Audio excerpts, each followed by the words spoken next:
Como filiar a sua emissora à Rede Conectados? Acesse redeconectados.minhawebradio.net. Realização Conectados e FUNSAI. A maior web rádio do Brasil. Conectado. Cultura, entretenimento e informação. A melhor programação da web de São Paulo para o mundo. Rádio Conectados. O mundo todo ouve, curte e compartilha.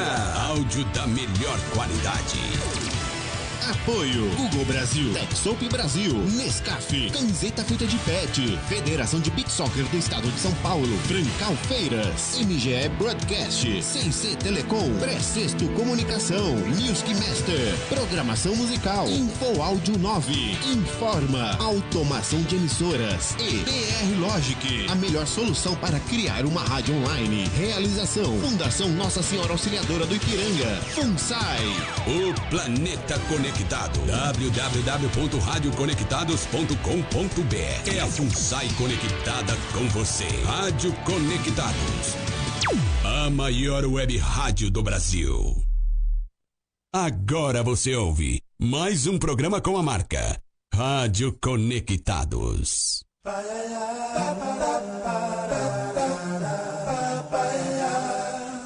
Começa agora o programa Paiaiá na Conectados. Programa Paiaiá. Do sertão, levando cultura e entretenimento para o mundo através da melhor rádio web do Brasil. Programa Paiaiá. Apresentação: Carlos Silvio.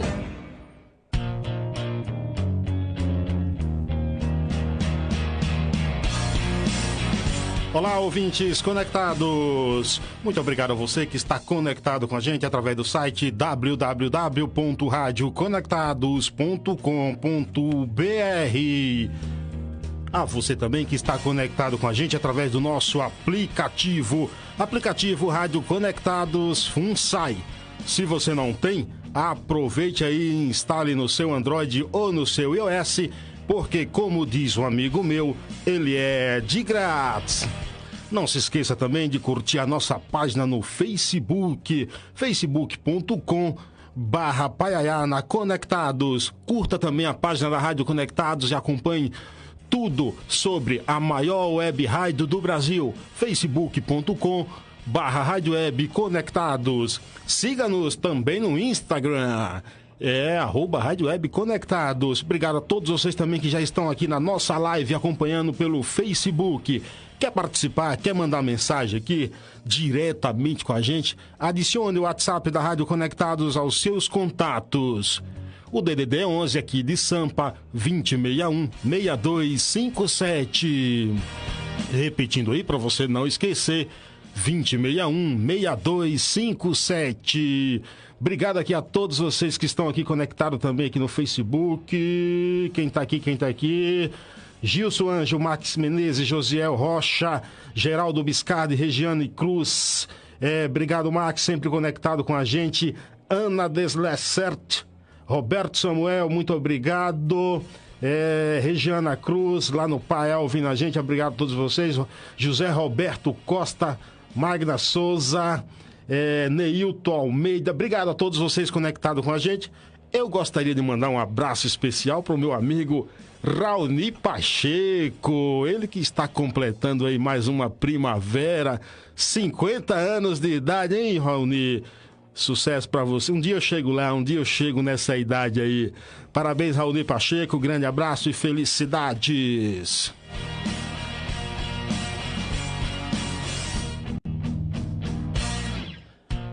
Hoje a gente está recebendo aqui no nosso programa um escritor. A gente vai bater um papo aqui sobre a carreira dele, sobre literatura, sobre um monte de coisa. A gente vai falar muita coisa boa hoje aqui no nosso programa. Eu tenho o prazer de receber aqui nos estúdios da Rádio Conectados ele que é autor de alguns livros, a gente vai falar deles. Também é psicanalista. Gabriel Santamaria. Boa tarde, Gabriel. Boa tarde, Carlos. Boa tarde a todos os ouvintes aí do programa Paiaiá, da Rádio Conectados. Muito satisfeito de estar aqui no seu programa, né? Muito agradecido também pela oportunidade. Obrigado por aceitar, obrigado por vir aqui contar um pouco aqui tua história. São quantos livros escritos, Gabriel? São 6 livros escritos, não é? 3 romances, um livro de contos, um livro de poesias e um livro de crônicas, e mais um livro aí de poesias que eu espero lançar nos próximos meses. Tá vindo por aí fresquinho. Se Deus quiser, nos próximos meses aí tem mais um livro de poesias, né? Uma coletânea de poesias aí que eu tá planejando, né? Faz uns 2 ou 3 anos que eu estou reunindo esses escritos, né? Essas poesias. Provavelmente até dezembro, né? Novembro, dezembro, espero já ter esse novo livro de poesias lançado. Né? Você é de onde? Você é paulistano? Eu sou aqui de São Paulo, né? Nasci em São Paulo. Meu pai é de Pernambuco, minha mãe é aqui de São Paulo mesmo, família italiana. Né? Mora muito longe da rádio aqui também, né? Mora uns 4 ou 5 quarteirões da rádio aqui no Ipiranga, desde que eu nasci, né? Morei aqui, passei um tempo também morando no exterior, uns 2, 3 meses, morando em Portugal, né? Peguei um pouco do início daquela crise europeia. Você foi para lá para aprender sobre quem? Camões, Fernando Pessoa? Olha, muitos desses autores eu acho que eu já conhecia aqui no Brasil, né? Mas a gente sempre acaba conhecendo outros autores, né? Tem poetas importantes. De certa forma também tem um contato até, sei lá, eu acho que vem uma certa inspiração quando você conhece a pátria ou a cidade de um determinado escritor que se torna... A gente está falando de Camões, de Fernando Pessoa, não é qualquer um, entendeu? Então é como se você adentrasse mais a vida ali, a obra do escritor, não é isso? É importante você conhecer, né, outros países. Em Portugal é um país que tem está muito ligado ao Brasil, né? Sim, nós fomos claro. Fomos colonizados por portugueses, e a literatura brasileira deve muito à literatura portuguesa, embora elas tenham caminhos diferentes, né? Sim. Mas é importante ter esse tipo de contato, esse tipo de ligação com a cultura portuguesa, com a literatura portuguesa. Eu fui para conhecer o país, né? Acabei não ficando tanto tempo, mas foi importante para mim, para minha formação. Né? Isso já faz quase 10 anos, mais ou menos 8 anos.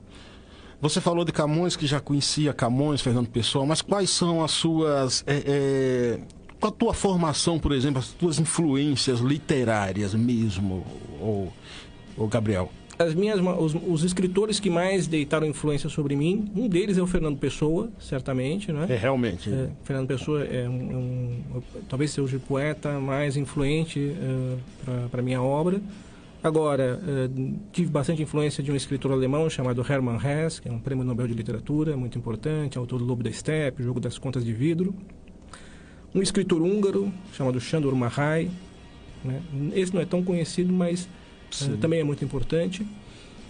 O Franz Kafka, o Dostoiévski, são autores que exerceram bastante influência sobre mim. Dos brasileiros, um pouco do Bruno Tolentino, que é um poeta também não muito conhecido. Carlos Drummond de Andrade, João Guimarães Rosa, são escritores que fizeram... Graciliano Ramos também é um autor importante.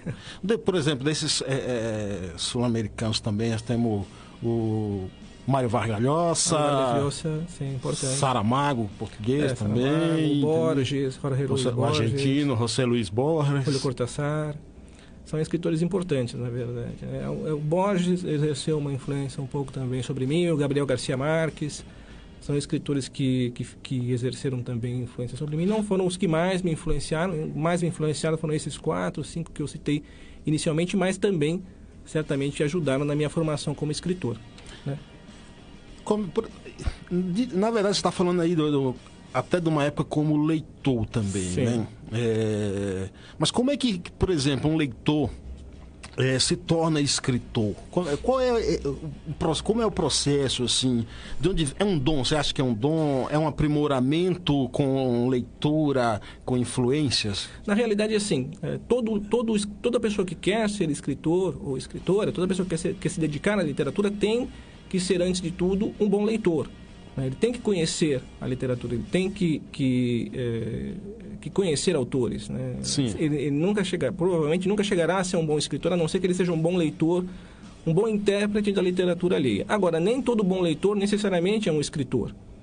Né? Há muitos casos de ótimos leitores que se especializaram nisso, entendeu? Se especializaram em interpretar as obras escritores, ler obras de escritores, fazer crítica, às vezes crítica literária ou não exatamente isso, né? Mas o momento em que um leitor se transforma em um escritor, às vezes é um pouco difícil definir.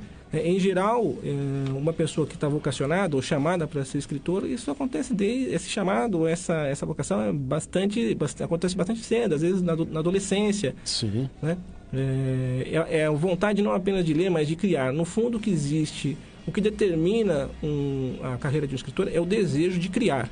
Né? É o desejo não apenas de ser de estar numa posição passiva, ou seja, alguém que está lendo, mas sim numa posição de criador. Né? De conceber uma obra. Né? Todo escritor tem um pouco de demiurgo, tem um pouco de Deus, digamos assim, né? Porque ele cria personagens, ele cria seres humanos. É inspiração, é inspiração isso. Exatamente. Existe essa questão da criação, não chega a ser do nada, porque na realidade ele usa muito das suas experiências. Né?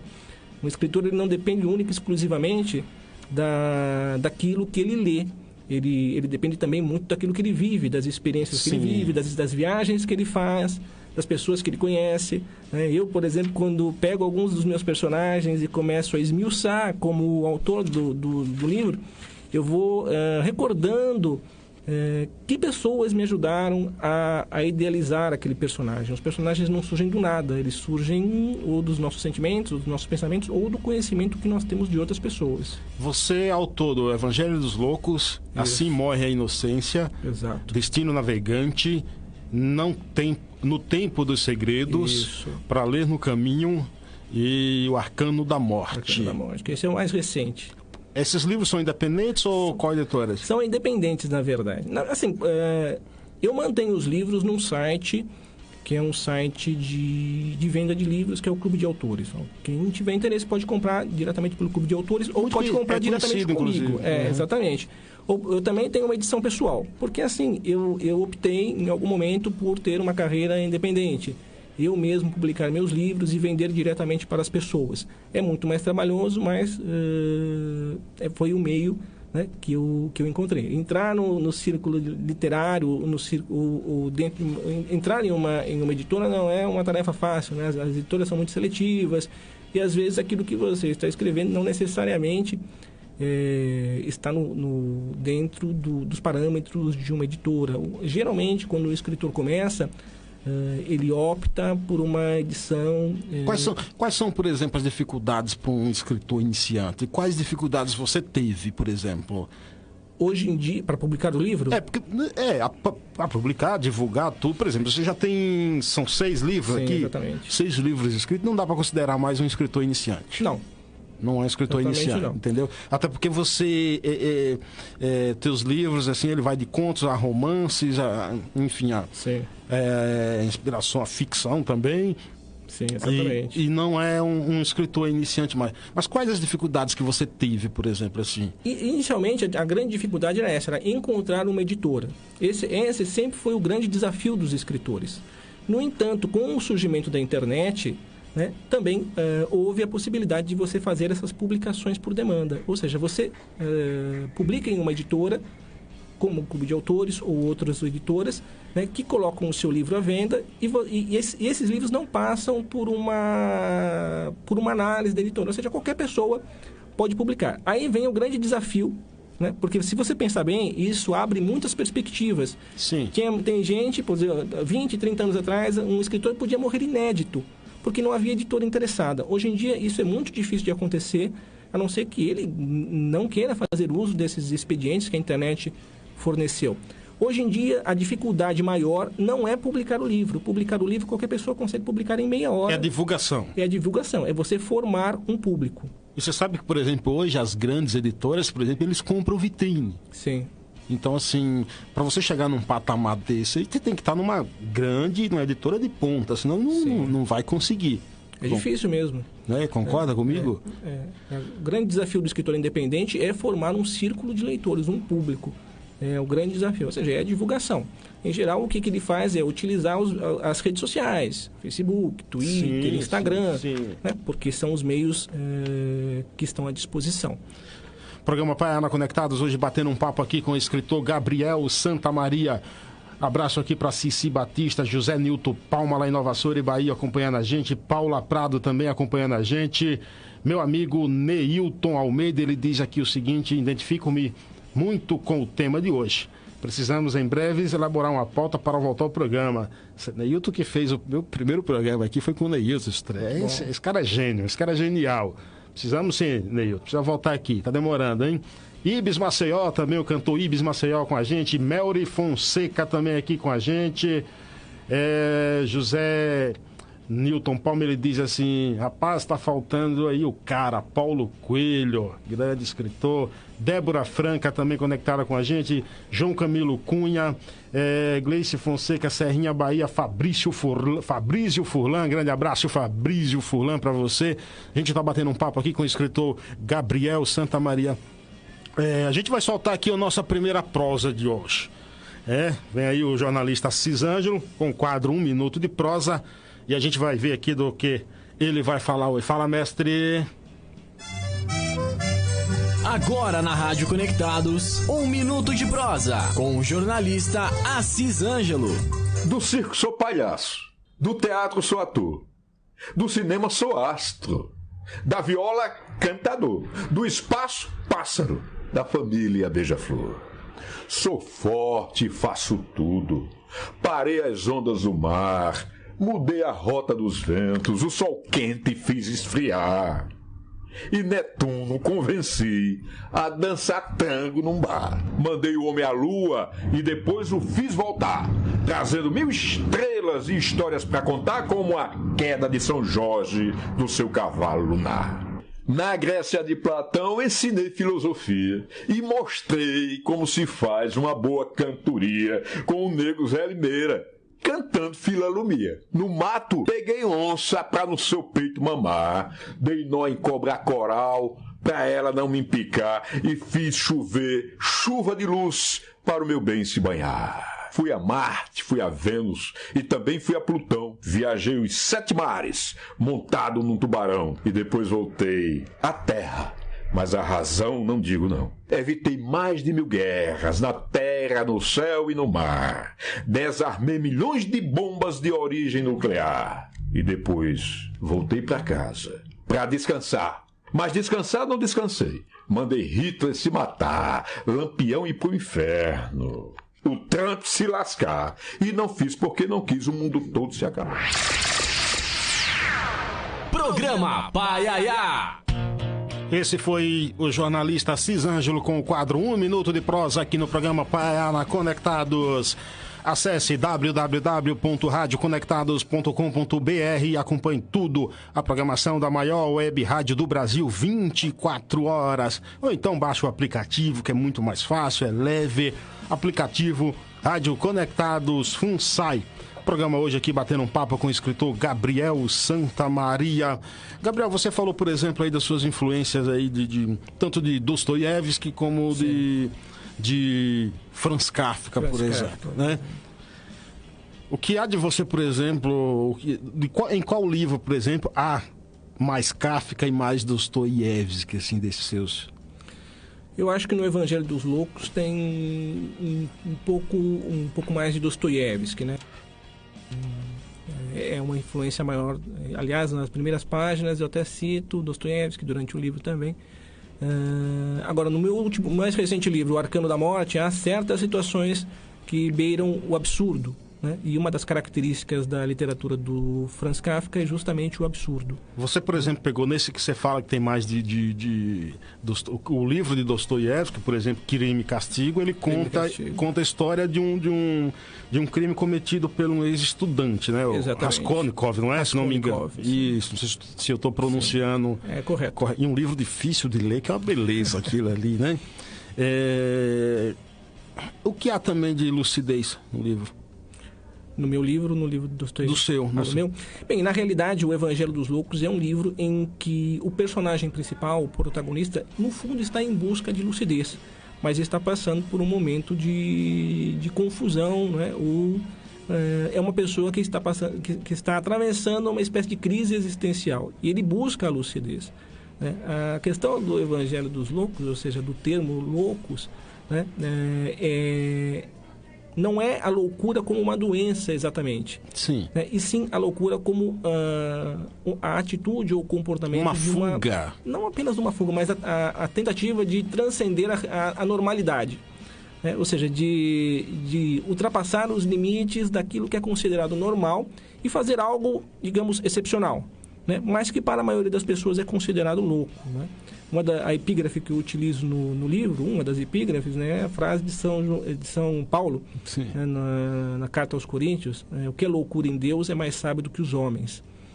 Ou seja, a sabedoria humana ainda está aquém daquilo que é divino, e muitas coisas que são inspiradas pelo divino, ou seja, por Deus, parecem loucura aos olhos do mundo, né? Sim. Mas em Deus é de fato a realidade suprema. Você está com 2 livros aí, quais são? Estou com Paraliro no Caminho, que é um livro de mensagens e crônicas, e estou com Destino Navegante, que é o meu livro de poesias. Depois eu vou querer que você leia um trechinho de cada um aí. Legal. Agora, o que tem a ver mais com Kafka é o qual? É o Arcano da Morte. O Arcano Acho que da tem Morte. alguma semelhança, assim, por conta em determinado momento o livro fica bastante sui generis, ele beira o absurdo, né? Certas situações que acontecem com o protagonista da história, que é o Ângelo Santa Rosa. É um romance policial, né? É um romance de mistério, digamos assim, né? O próprio personagem se vê envolvido numa situação absurda em que ele é perseguido ou acusado por crimes que de fato não cometeu. E você está falando nesse caso também que ele tem uma maior influência do livro Processo de Kafka. É possível que sim, que o Processo tenha exercido realmente influência, né, na composição desse livro, embora tem bastante... Inclusive no livro Processo de Kafka, Sim. tem ali também uma certa crítica ao judiciário da época, não tem? Não só uma crítica ao judiciário também, mas à burocracia do sistema. Sim, sim. Né? E o absurdo da história é justamente o fato de que ele não sabe por que está sendo processado. Né? Ele sabe que está sendo processado por um tribunal que até então ele desconhecia, e ele no fundo não sabe. Ele não sabe o motivo do processo, e também ele não sabe exatamente o que ele precisa fazer para se defender. Que é o Joseph K., não é? Joseph K., sim. É um pouco o alter ego do Franz Kafka. O Kafka, ele teve uma carreira literária também muito complicada, porque ele praticamente morreu inédito, né? O livro, por exemplo, A Metamorfose, ali de certa forma é uma visão real dele, não é? Não. Sim. Como é que tu vê aquele livro? Como é que você leu aquele livro? É um homem que se transforma num inseto, não é? Sim, sim. Provavelmente, essa imagem do homem transformado num inseto é a sensação do indivíduo que está acossado por um sistema de trabalho, um retrato angustiante. Um sistema social. Por exemplo, um retrato angustiante da condição humana. Exatamente, mas ele se sente acossado por um sistema que é opressor. Sim. Entendeu? Ou seja, é o homem que dentro desse sistema é transformado numa espécie de inseto. É a metamorfose. Uma metamorfose um pouco ao contrário, né? Uma das poesias do meu próximo livro, né, próximo livro de poesia, é um pouco inspirada nesse personagem do Kafka. Quando foi que você lançou o teu primeiro livro, Gabriel? O meu primeiro livro foi escrito quando eu tinha 30 anos, eu tenho 40 atualmente, né? Ele foi escrito... Tá num processo até rápido de criação, sim, né? Há escritores que começam mais cedo, né? Eu sempre quis ser escritor desde os 13, 14 anos, né? Sempre escrevi, mas até então eram exercícios literários. A partir dos 30 anos, né, eu escrevi o meu primeiro romance, que é o Evangelho dos Loucos. Depois eu reescrevi, né? É um livro reescrito, na verdade. Inicialmente ele tinha pouco mais de 100 páginas, hoje ele tem 170 aproximadamente. Né? Então, faz mais ou menos, vai fazer aí aproximadamente 10 anos desde que eu publiquei, de modo independente, o Evangelho dos Loucos. Muito bom. Esse é o escritor Gabriel Santamaria aqui com a gente, batendo um papo no programa Paiana Conectados de hoje. Abraço aqui para Maria Santos ouvindo a gente, Valdique Silva, o cantor Ibis Maceió tá dizendo assim que quer uma poesia aí, ó. Sua pra ele musicar, hein? Será uma honra. Roberto Andrade aqui com a gente, Erinaldo Nascimento, obrigado a todos vocês conectados com a gente aí, continue sempre, manda mensagem, manda pergunta aí que a gente gosta muito, manda os elogios também, quem não gosta do elogio, não é? Lembre-se sempre dos elogios, né? Esqueça as críticas. Exatamente. Pessoal, a gente vai tomar uma água aqui, ouvir uma musiquinha. Na volta a gente vai falar mais aí dos livros do Gabriel, ele vai ler também uma poesia aqui pra gente, ao vivo. Enquanto isso, a gente ouve uma musiquinha e a gente volta em instantes. Segura aí que a coisa aqui é rápida e vem música boa por aí. Programa Paiaiá.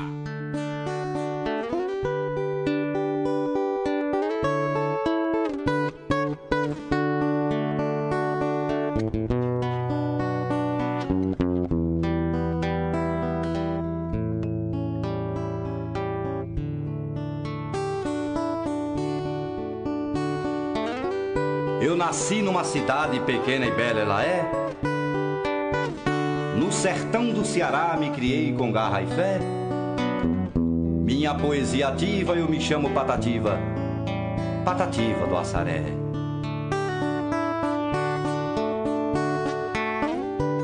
Diploma eu não carrego, não sou letrado, não senhor. Eu sou poeta do povo, nunca tive professor.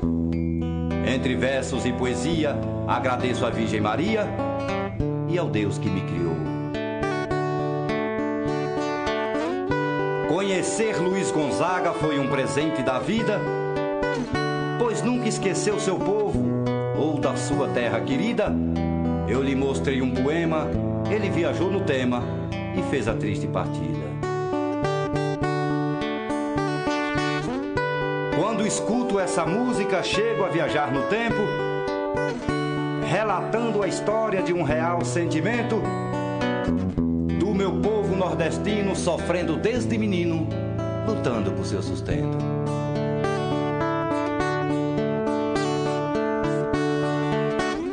Nada mudou com o tempo, sei que quase nada mudou. Muita gente ainda chora lembrando que lá deixou. E foi por pouco dinheiro, chegou feliz fazendeiro, comprando o que lhe restou.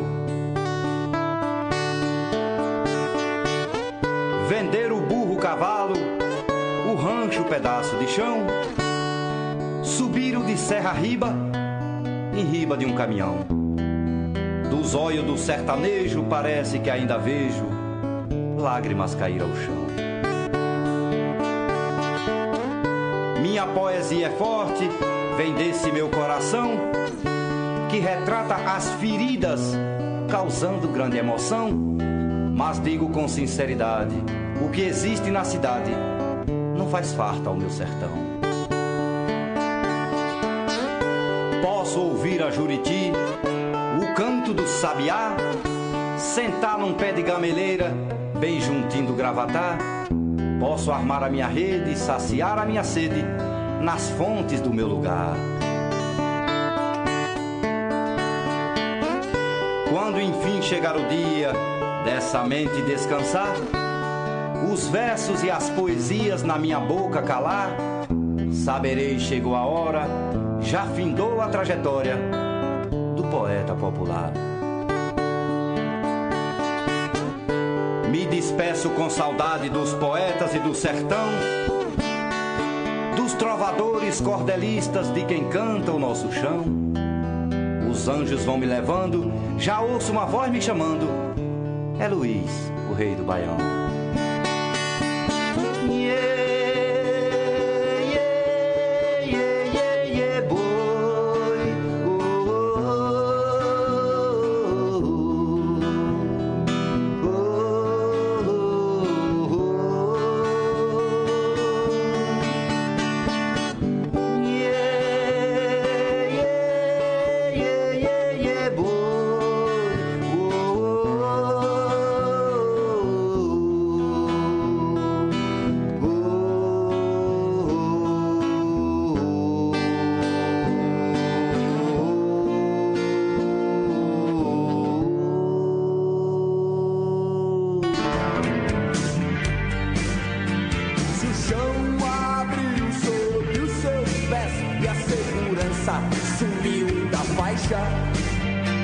se as peças estão todas soltas e nada mais encaixa.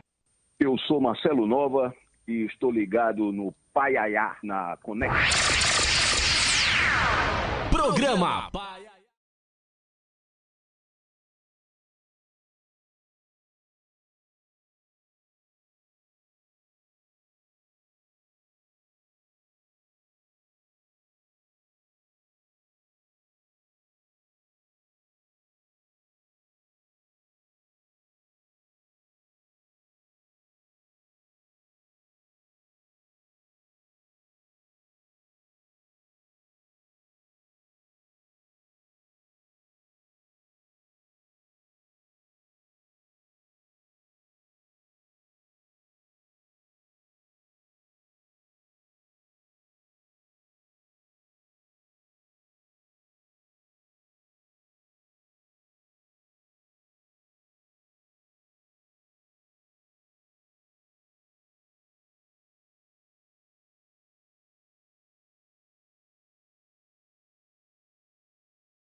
Programa Paiaiá.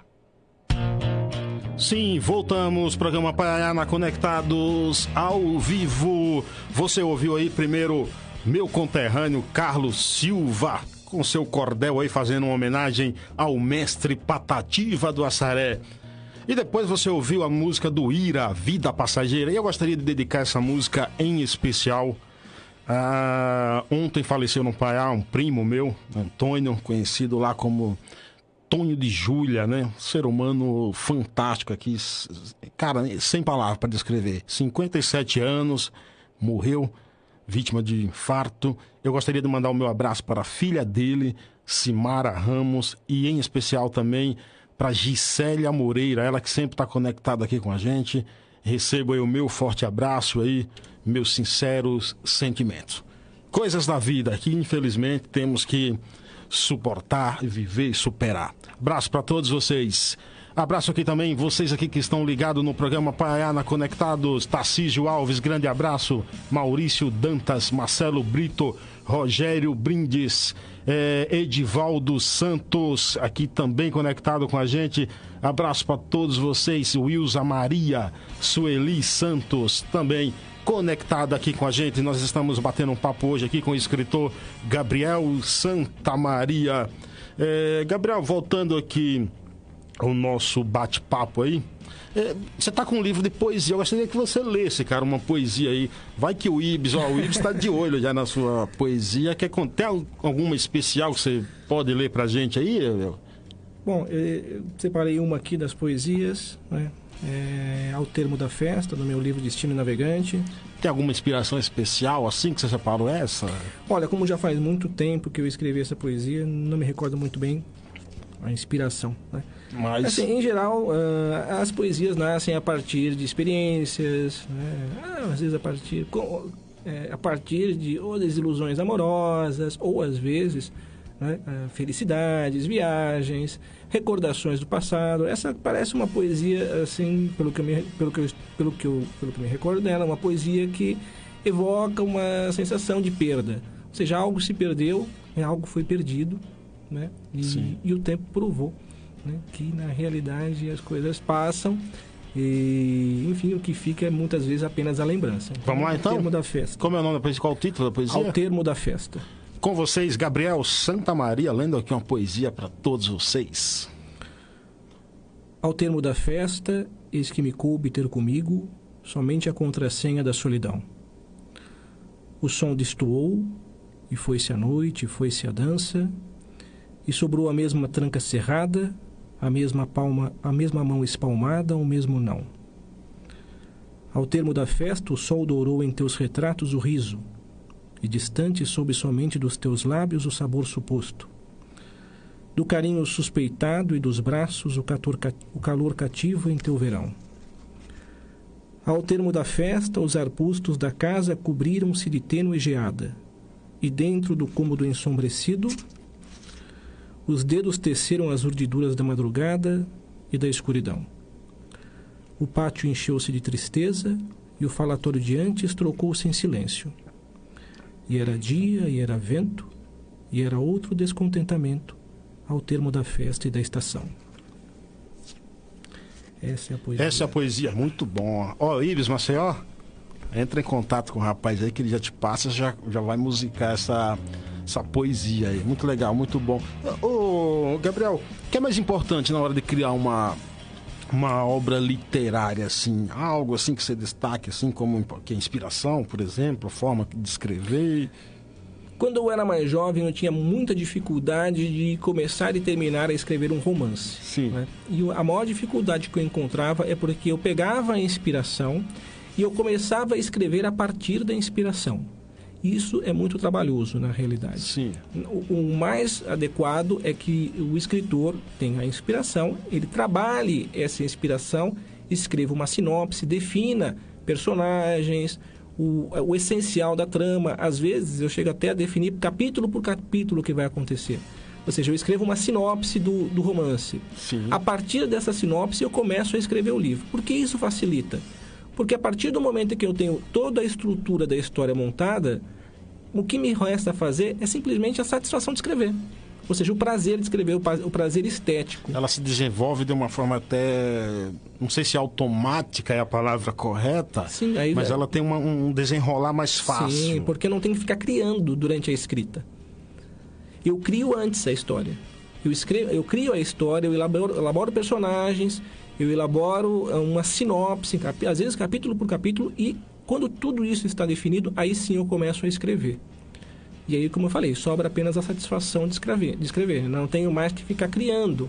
É claro que no decorrer da criação formal, pode eventualmente acontecer surpresas, personagens que aparecem que não estavam na estrutura, alguns trechos ou cenas que inicialmente não faziam parte do enredo e acabam entrando, porque a criatividade é difícil de controlar.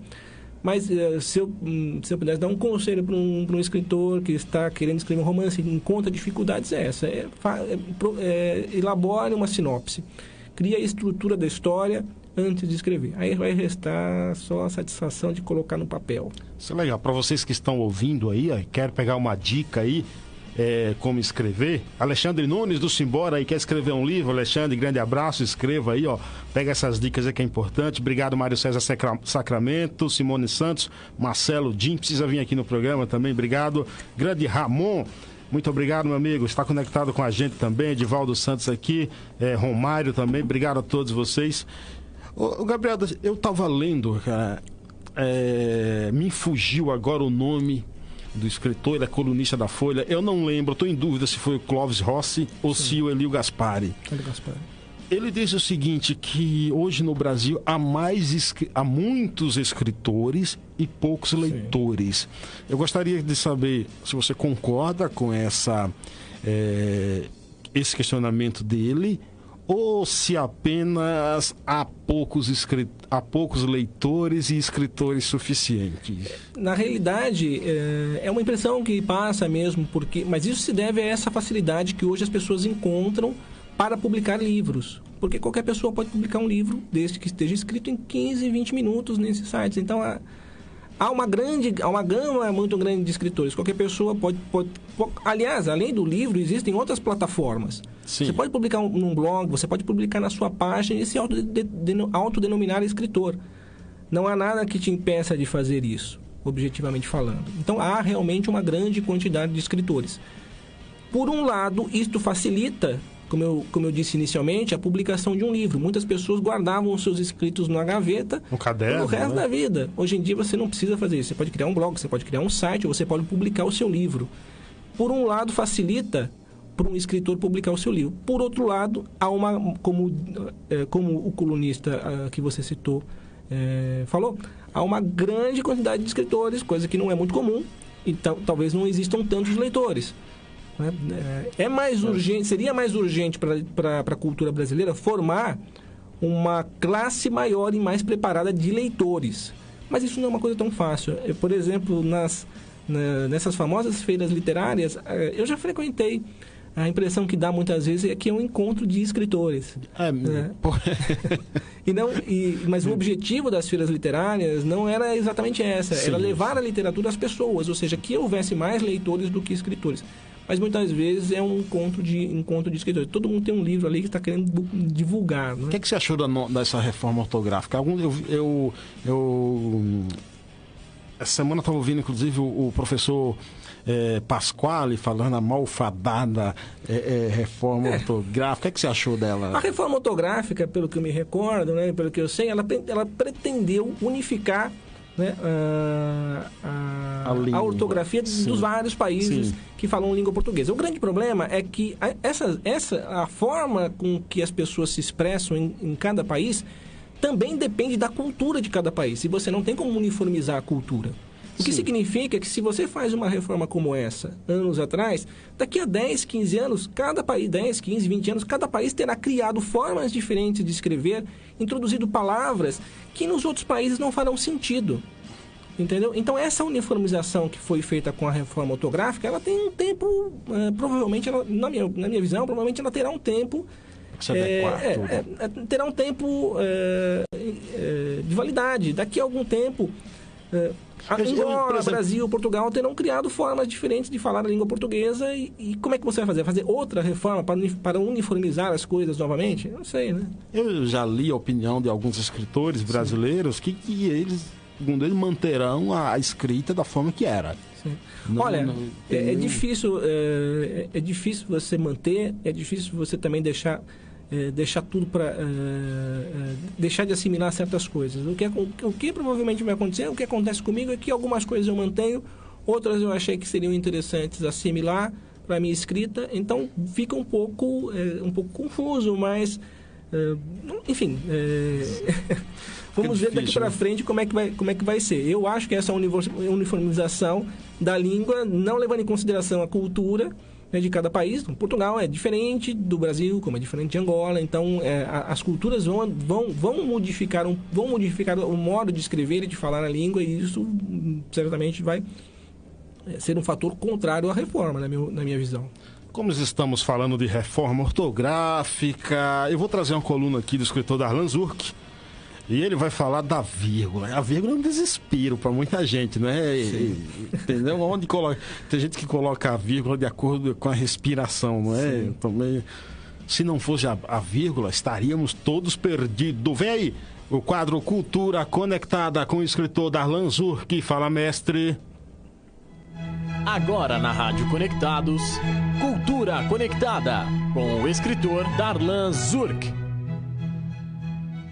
Boa tarde, Carlos Silvio e ouvintes ou internautas do programa Paiaiá na Conectados. A vírgula é o tema de hoje. Apesar dela ser extremamente importante na escrita, a sua utilização correta não é tarefa muito fácil. O nome veio do latim e é a soma da palavra virga, vara, cajado, etc., com uma terminação de diminutivo, ou seja, vírgula significa varinha, pequeno cajado e assim por diante. O formato dela faz todo sentido. Antes de entender como usá-la, é preciso conhecer um pouco de história. A propósito, apenas em um país de imbecis, subdesenvolvido como o Brasil, é que acontece uma perda irreparável como o incêndio no Museu do Rio de Janeiro. Esta pátria é um lixão. Na Idade Antiga, as palavras não possuíam espaços entre si. Tudo era um encadeamento de letras. Os espaços surgiram por volta do século VII depois de Cristo, isto é, na Idade Média. Apesar disso, os sinais de pontuação demoraram para ocupar tais espaços. Foi a partir do século XV ou XVI que a pontuação começou a ser usada de maneira sistemática, graças, em parte, a tipógrafos italianos. Porém, ainda não existiam regras bem claras a respeito do uso da própria pontuação. A língua portuguesa veio ao mundo em torno do século XIII. O espaçamento entre as palavras já existia, portanto, mas a pontuação ainda não. Do seu surgimento até o século XVIII, período que alguns chamam de português clássico, era possível usar ponto no lugar de vírgula. E havia agravante. Cada um seguia a própria vontade na hora de escrever. Era uma bagunça. Somado a isso, existia o fato de que as pessoas liam não de maneira solitária e silenciosa como hoje. As leituras eram coletivas e declamadas. Foi por causa disso que apareceu a ideia de associar os sinais de pontuação às entonações e às pausas. E era assim que todos entendiam. A partir do século XIX, sistematizaram as regras de pontuação e cada sinal gráfico passou a ter um lugar bem definido. A título de curiosidade, do século XIX até hoje corresponde ao período que alguns chamam de português moderno. Claro que um poeta ou um escritor de romance tem mais liberdade no uso da língua e pode extrapolar os limites que as regras gramaticais e pontuação impõem ao texto. Mas jornalistas, por exemplo, e demais usuários da língua precisam seguir as regras se desejam ser entendidos. Esse negócio de que cada vírgula corresponde a uma pausa e que cada pausa permite uma vírgula não é verdade. Embora algumas gramáticas e alguns dicionários insistam nisso, o correto é pensar na vírgula como uma forma de organizar uma frase para que ela seja compreendida da maneira como a pessoa escreveu. Algumas pausas têm a ver com a vírgula, só que no português moderno, uma vez que o texto lido em silêncio ficou mais importante do que o texto declamado, a vírgula ganhou outra função. Os excelentes gramáticos Celso Luft e Cláudio Moreno ensinam que a vírgula é uma exceção dentro do texto. Uma frase direta, sem quebra, não permite o aparecimento da vírgula. Portanto, a vírgula marca as rupturas de uma frase ou oração que, se tivesse na ordem direta, não teria vírgula. E ruptura no texto escrito não significa necessariamente pausa na voz. Entender que a vírgula é usada em situações de exceção num texto pressupõe conhecer melhor a língua portuguesa e assuntos como locução adverbial de tempo, aposto, vocativo, pronome, etc. As vírgulas são sinais importantíssimos, mas detestam ficar em qualquer lugar. A solução para isso é aprofundar o estudo a respeito dela. Uma ótima dica é o livro A Vírgula, do já citado Celso Luft. É um maravilhoso ensinamento que ele faz. Insistir na ideia de que a vírgula corresponde a pausas na voz é ignorar que, desde o século XIX, as regras do jogo mudaram. Para mais textos de minha autoria, acesse darlanzurk.com. Bom fim de semana a todos e até o próximo sábado com mais Cultura Conectada.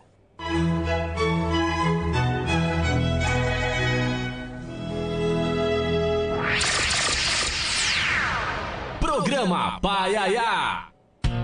Sim, esse foi o escritor Darlan Zurk com o quadro Cultura Conectada aí, ó, esclarecendo sobre a tenebrosa vírgula. Essa vírgula é um terror.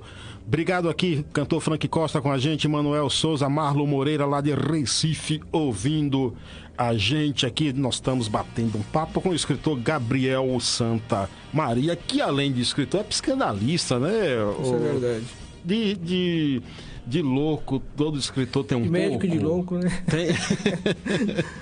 O psicanalista é um pouco as duas coisas, né? Me fala um pouco da tua formação aí, por que psicanalista, escritor? A minha formação é bem recente como psicanalista pelo Instituto Brasileiro de Psicanálise Clínica, né?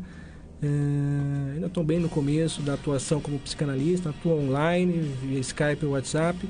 Né? A formação do psicanalista ela se dá através do conhecimento teórico, da análise pessoal, da autoanálise e da supervisão. Esses personagens, como Raskolnikov, Raskolnikovsky de Dostoiévski, os personagens de Franz Kafka, te levaram um pouco a isso? Bem, o próprio Freud analisou a obra do Dostoiévski, né? Não me recordo se ele chegou a... Acho que não chegou a do Kafka, acho que o Kafka é posterior. Mas Dostoiévski ele chegou a analisar. Mas muitos outros psicanalistas analisaram, né, as obras literárias dentro de um ponto de vista psicanalítico. Sim. A literatura tem uma grande relação com a psicanálise, né?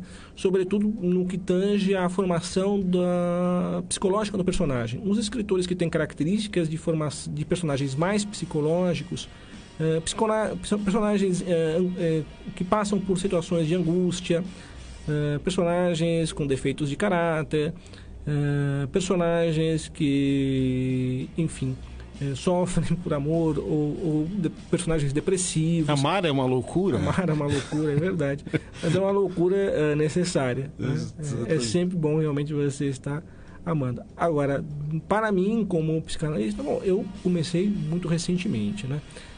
A psicanálise me ajuda a colocar em prática, diretamente com a pessoa a quem eu estou atendendo, né, um pouco do conhecimento teórico que eu adquiri, né, durante boa parte da minha vida. Ou seja, é um auxílio direto à pessoa.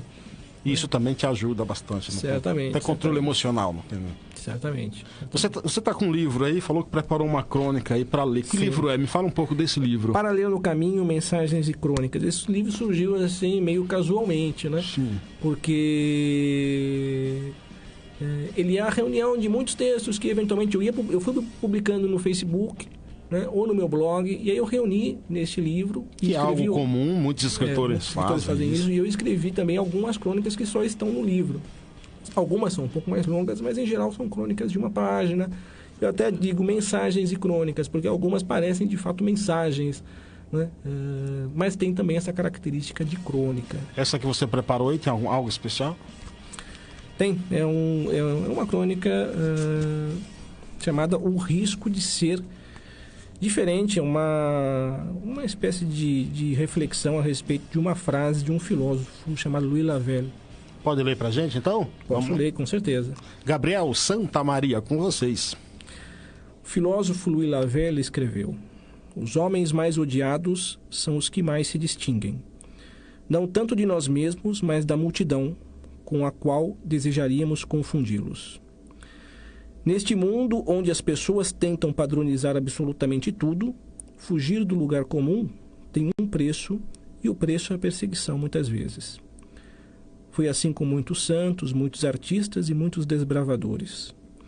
Ainda hoje continua sendo assim com os que ousam desafiar a multidão que se acostumou com a normalidade. Mas não importa o risco que isso implica. Quando o nosso espírito exige distinguir-se, buscando aquilo que os outros acreditam ser impossível, andando por caminhos inauditos, criando o que antes sequer existia na imaginação, todo perigo vale a pena, toda perseguição torna-se irrelevante. O que realmente importa é seguir em frente, a fim de se converter em um exemplo de verdadeira coragem. Essa é legal, uma crônica bem... Ela sai um pouco assim do contexto ficcional também, né? É uma reflexão dentro de um formato mais curto e mais, digamos, até mais simples, mais direto ao público.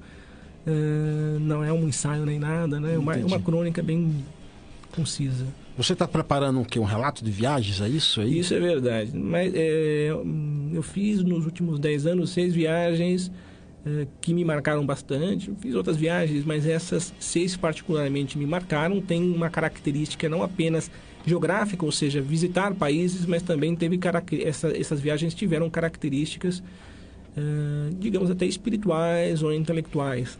Por quais países você passou? Países não foram muitos, foram Portugal e Espanha. Sim. Aqui no Brasil, foi uma viagem que eu fiz pelo litoral, assim, bem de mochileiro, assim, pelo litoral de São Paulo e Rio de Janeiro. Pelo Ceará também, Paraná, onde eu fiquei hospedado durante um tempo no mosteiro trapista. Então, nesse relato que eu ainda não escrevi, mas pretendo escrever, é um contato com os monges, ou seja, com a espiritualidade católica, a espiritualidade trapista. Teresópolis também, no Rio de Janeiro, onde eu fui. Enfim, mais ou menos são essas viagens. Também, um tempo que eu passei no interior de São Paulo, numa pousada chamada Pousada Colibri, de uma alemã chamada Frederic, São Francisco Xavier, cidade de São Francisco Xavier. Fui mais ou menos para trabalhar, para organizar a biblioteca da dona da pousada, né? Mas para mim teve também um valor simbólico, um valor espiritual e até intelectual. Então, são essas... E une essas tudo a inspirações, não é, Gabriel? Tudo isso aí. Há momentos em que a viagem é bastante difícil, de mochila, barraca, outros momentos em que eu fico em Portugal, muito bem hospedado, ou na Espanha, ou, por exemplo, no Ceará, onde também fiquei muito bem instalado. Então, são 2 aspectos da viagem. A viagem como um conceito, né? Exatamente. Ou seja, há viagens em que você passa mais dificuldades, outras que são mais confortáveis. E de cada dificuldade encontrada, você tira algo também. Tira algo, é verdade. Isso é sempre importante, né?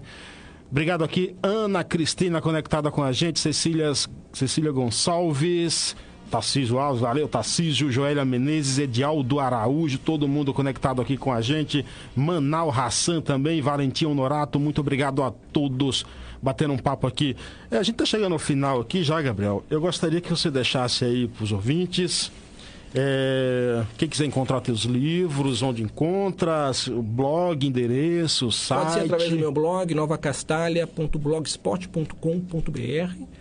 Pode se comunicar comigo também através da minha página, Gabriel Santamaria, a página no Facebook, Gabriel Santamaria, ou pode se comunicar comigo através do WhatsApp. O DDD é 11 97543 7592. Tem um canal no YouTube também, Gabriel Santamaria Escritor, quem quiser visitar, se inscrever, tem vários vídeos sobre os mais diversos assuntos. Isso é bom. Se você tivesse que dar um prêmio para um Nobel de Literatura, para um escritor brasileiro, para quem você daria e por quê? A que esteja ainda atuando ou que qualquer momento? Em qualquer momento. Um prêmio Porque Nobel... nós não temos esse prêmio, né? Enfim, acho que eu daria para o João Guimarães Rosa. João Guimarães, por quê?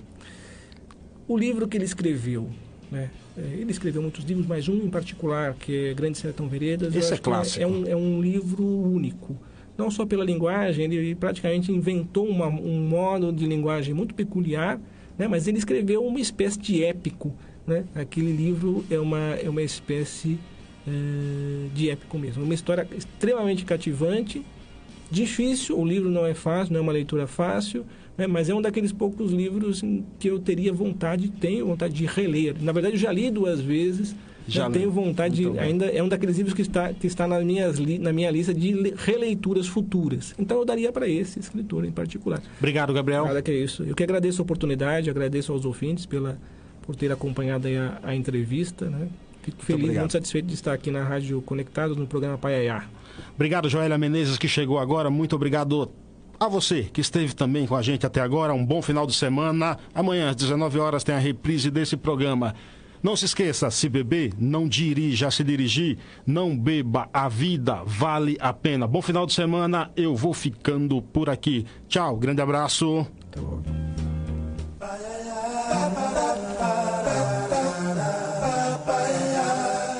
Você ouviu o programa Paiaiá na Conectados. Programa Paiaiá.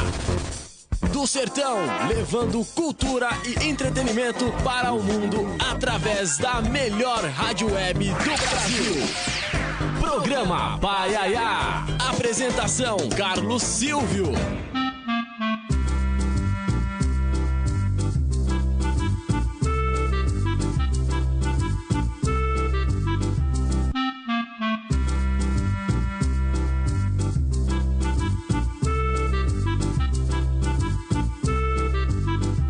A coisa como ver um paiaiá, muito prezado de ser caramujo.